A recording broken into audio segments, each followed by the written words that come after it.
യേശുവിൽ ഏറ്റവും സ്നേഹം നിറഞ്ഞവരെ, നോമ്പുകാലത്തിൻ്റെ തീവ്രമായ പ്രാർത്ഥനയിലും പരിത്യാഗത്തിലും പരിശുദ്ധി നിറഞ്ഞ പ്രയാണം നടത്തുന്ന നമുക്ക് ഇന്ന് വചനം പകർന്നു നൽകുന്നത് ഒരു കൊച്ചു ചിന്തയാണ്. ഉപവസിക്കുന്ന മനുഷ്യർക്കുണ്ടാവേണ്ട മനോഭാവത്തെക്കുറിച്ചാണ്. എല്ലാവരും ചെയ്യുന്നു, അതുകൊണ്ട് ഞാനും ചെയ്യുന്നു എന്ന കാഴ്ചപ്പാടുകളല്ല. അവനവൻ്റെ മനോധർമ്മങ്ങൾ, അവനവൻ്റെ മനസ്സാക്ഷി കൃത്യമായ ചില സൂചനകളും ബോധ്യങ്ങളും ഉൾപ്പെടുത്തിയിട്ടുള്ളതാവട്ടെ. പ്രാർത്ഥിക്കുന്നതിന് കാരണങ്ങളുണ്ട്, ഉപവസിക്കുന്നതിനും കാരണങ്ങളുണ്ട്. ആ കാരണങ്ങളൊക്കെ എപ്പോഴും കമനീയമാവട്ടെ എന്ന് പ്രാർത്ഥിക്കാം. ക്രിസ്തുവിനോടൊരു ചോദ്യമുണ്ട്, ഞങ്ങളൊക്കെ ഉപവസിക്കുമ്പോൾ നിന്റെ ശിഷ്യന്മാർ എന്തുകൊണ്ട് ഉപവസിക്കുന്നില്ല എന്ന്. അങ്ങനെ എല്ലാവരും കാണിക്കത്തക്ക ഉപവാസത്തെക്കുറിച്ച് ക്രിസ്തുവിന് താല്പര്യമില്ലായിരുന്നുവെന്ന് മുൻവചനങ്ങൾ പറയുന്നുണ്ട്. ഒരു കൊട്ടിഘോഷങ്ങളില്ലാത്ത ജീവിതത്തെക്കുറിച്ചാണ് ക്രിസ്തു ആഗ്രഹിച്ചതും പറഞ്ഞതും. അത് പ്രവൃത്തിയായാലും പ്രാർത്ഥനയായാലും അങ്ങനെ തന്നെ ആവണമെന്ന് നിഷ്കർഷിക്കുന്നു. ഇവിടെ മറ്റൊന്നുകൂടി ക്രിസ്തു കൂടിച്ചേർക്കുന്നുണ്ട്. ഉപവാസം ഒരു ദൈവകൃപയിലുള്ള ജീവിതമാണ്, ദൈവാനുഗ്രഹത്തിലുള്ള നിറമാണ്, ദൈവത്തിലുള്ളൊരു ആനന്ദമാണ്.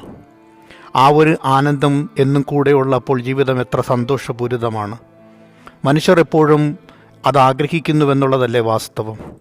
എന്നാൽ സങ്കടങ്ങൾ വരുമ്പോൾ, വിഷമങ്ങൾ വരുമ്പോൾ, രോഗങ്ങൾ വരുമ്പോൾ, തകർച്ചകൾ വരുമ്പോൾ മനുഷ്യരിൽ സംഭവിക്കുന്ന മാറ്റങ്ങൾ വളരെ വലുതാണ്.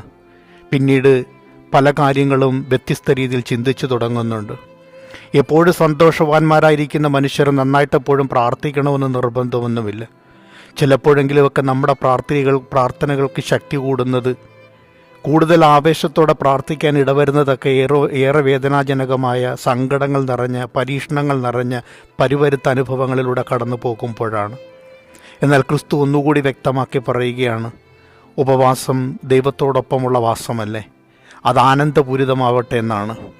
അതുകൊണ്ട് ഒരു കാഴ്ചക്കാരൻ്റെ മനോഭാവങ്ങളല്ല, കാരുണ്യമുള്ളവൻ്റെ മനോഭാവത്തോടുകൂടി ധ്യാനിക്കാനും ജീവിക്കാനും പ്രാർത്ഥിക്കാനും ഉപവസിക്കാനും നമുക്ക് സാധിക്കട്ടെ. മണവാളൻ കൂടെയുള്ളപ്പോൾ വിവാഹാതിഥികൾ ഉപവസിക്കണ്ടല്ലോ. അതെപ്പോഴും അങ്ങനെയാണ്. ഒരു വിവാഹത്തിൽ പങ്കെടുക്കുന്ന മനസ്സോടല്ലല്ലോ നമ്മളൊരു മരണത്തിൽ പങ്കെടുക്കുന്നത്.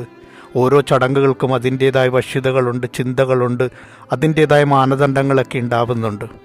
നമ്മുടെ പ്രാർത്ഥനകളിൽ എപ്പോഴും സങ്കടങ്ങൾ വരണ്ട, സന്തോഷത്തോടെ നമുക്ക് പ്രാർത്ഥിക്കാം. കാരണം നാം പ്രാർത്ഥിക്കുമ്പോൾ ബലഹീനരാണെന്ന് നമുക്കറിയാമെങ്കിലും നമ്മുടെ പ്രാർത്ഥന കേൾക്കുന്ന ദൈവം ബലവാനാണ്. അതുകൊണ്ട് തന്നെ ഉപവാസം ദൈവത്തിൻ്റെ സാന്നിധ്യം നഷ്ടപ്പെട്ടു പോകുന്ന അനുഭവങ്ങൾ ഉണ്ടാവാതിരിക്കട്ടെ. കൂടുതൽ ദൈവത്തോട് ചേർന്ന് നിൽക്കുവാനുള്ള സാഹചര്യങ്ങളാവട്ടെ നമ്മുടെ ഏതൊരു ഉപവാസവും പ്രാർത്ഥനയും എന്ന് ക്രിസ്തു തന്നെ നമ്മളെ വീണ്ടും പഠിപ്പിക്കുന്നു. ആമീൻ.